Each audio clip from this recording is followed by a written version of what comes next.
정부와 의료계 간 갈등이 극으로 치닫으면서 의료 대란이 계속 이어지고 있습니다.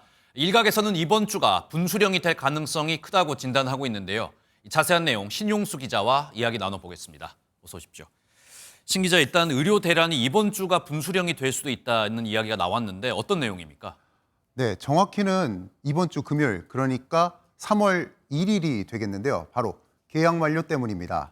현재 전공의들 중 약 4천 명, 그러니까 30%가 아직 현장에서 환자들을 지키고 있는데요. 문제는 이들 중 상당수가 이번 달까지 근무하면 전문의 자격을 얻는 최고참급 전공의들이라는 점입니다. 이달 말까지만 채우면 전문의 자격을 얻게 되기 때문에 이후 병원에 남을 이유가 없어지는 겁니다.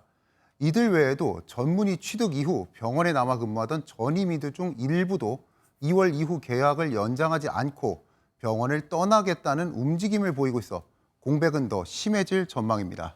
네, 방금 떠나는 사람들이 이야기를 해주셨는데 더 들어오는 사람은 없는 겁니까? 네, 그렇습니다. 이번에 졸업하는 의대생들 중 대다수가 수련을 앞둔 신규 인턴인데요.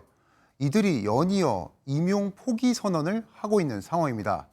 조선대병원의 경우 입사 예정이던 32명 전원이 포기 의사를 밝혔고 충남대병원도 신규 인원 60명 전원이 포기서를 제출했습니다. 이외에도 전국 각지 대학병원에서 예비 인턴들의 임용 포기가 이어지고 있습니다. 또 최근 연이어 의대 졸업식이 이어지고 있는데요. 오늘 졸업식이 열리는 연세대를 포함해 상당수 대학이 의대 졸업식을 비공개로 진행합니다. 학교 측은 학생과 학부모 요청에 따른 것이라고 밝혔는데요. 임용 포기 등 의료계 집단 행동에 비판적인 여론을 의식한 것으로 풀이됩니다. 네, 말씀하신 내용 들어보면 상황이 점점 악화되고 있는 것 같은데 이번에는 의대 교수들이 목소리를 내기 시작했다면서요. 네, 그렇습니다. 우선 오늘 오전 7시 30분에는 서울대 의대 교수회 비상대책위원회가 서울대병원 소속 전공의들과 긴급 회동을 열기로 했습니다. 이 자리에서 전공의 의견을 듣고 현재 사태를 풀 대응 방안을 논의할 것으로 보입니다. 비대위 측은 지난 23일 박민수 보건복지부 2차관을 만난 결과를 공개하기도 했는데요. 정진행 비대위원장은 허심탄회한 대화 속에서 정부가 합리적 해결을 원하고 있으며 이성적 대화를 통해 결론을 도출할 수 있다고 확신하게 됐다고 밝혔습니다.